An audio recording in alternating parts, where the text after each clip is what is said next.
Yo, what is going on, guys? Randall Thor 19, the man with the million, back again with another video. The weather in Chicago is fantastic. Hopefully, you guys are doing well, having a great weekend.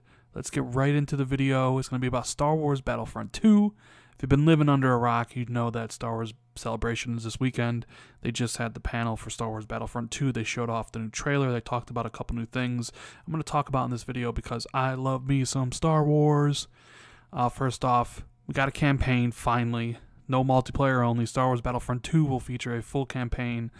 And you play as an Empire, soldier. So essentially, the rebels are your enemies in this game. That is an interesting twist to take on it. It's set after Return of the Jedi. So I'm kind of interested in seeing how this plays out.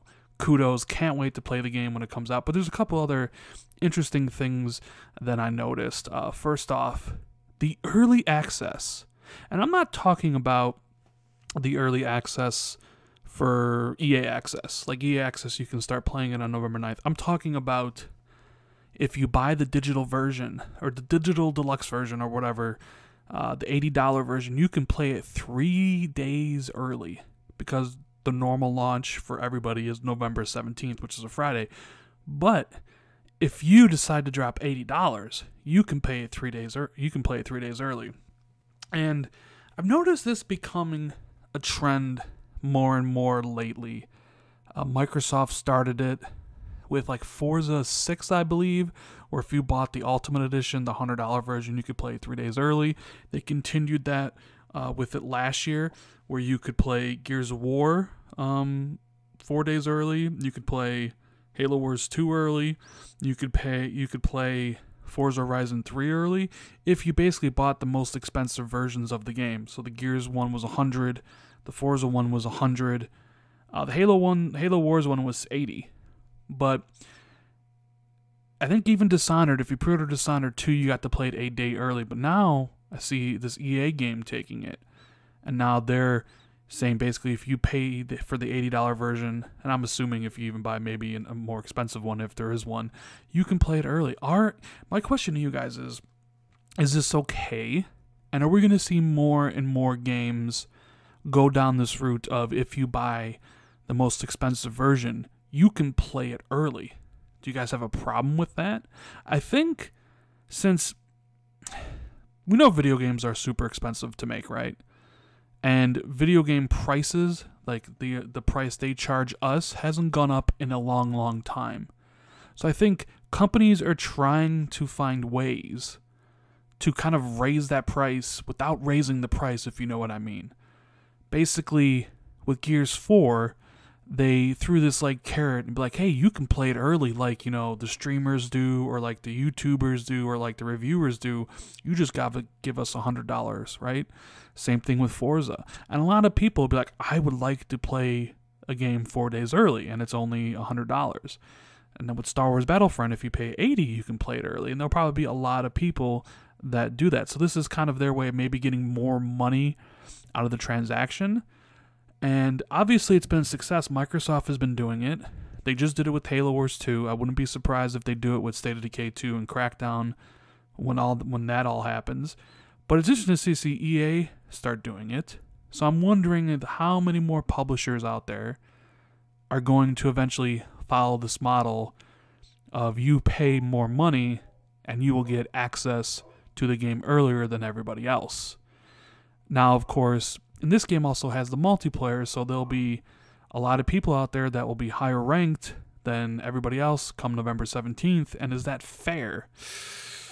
There's a lot of kind of gray areas here with this. I mean, personally, I'm okay with it. If you're willing to spend the money, it's your money. If you want to spend the money, then be my guest. Just know what you're getting. I mean, you're getting it, a couple days early. I mean, if that's what you want to spend your money on, that's what you want to spend your money on. So I just thought I'd talk about it and be like, what do you guys think? Let me know in the comments. But the other bit of news that I saw was really encouraging was that Star Wars Battlefront 2 will not have a season pass. Yes. No season pass for Star Wars Battlefront 2. And I think that is fantastic news because I think season passes are a relic of last gen. I think they segment user bases online communities too much. I think the way you should do it is basically the Rainbow Six model, or the Halo 5 model, or the Gears model, or the Uncharted 4 model. Offer up free maps, free modes for your players who have bought the game, and then if you want to sell cosmetics, then sell cosmetics. Look at Rainbow Six Siege.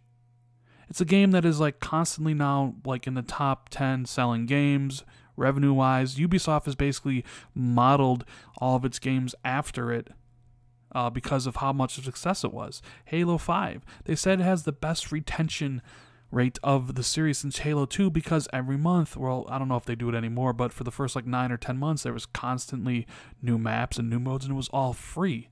If you look at like the people playing Battlefield 1, if you go to Battlefield 1 and look at how many people are actually playing it, the numbers are quite low because what just happened? The first premium DLC came out. And a lot of people kind of stopped playing it because now you have the battle between the haves and the have-nots. The ones who have the extra money can buy the things, and the ones who can't.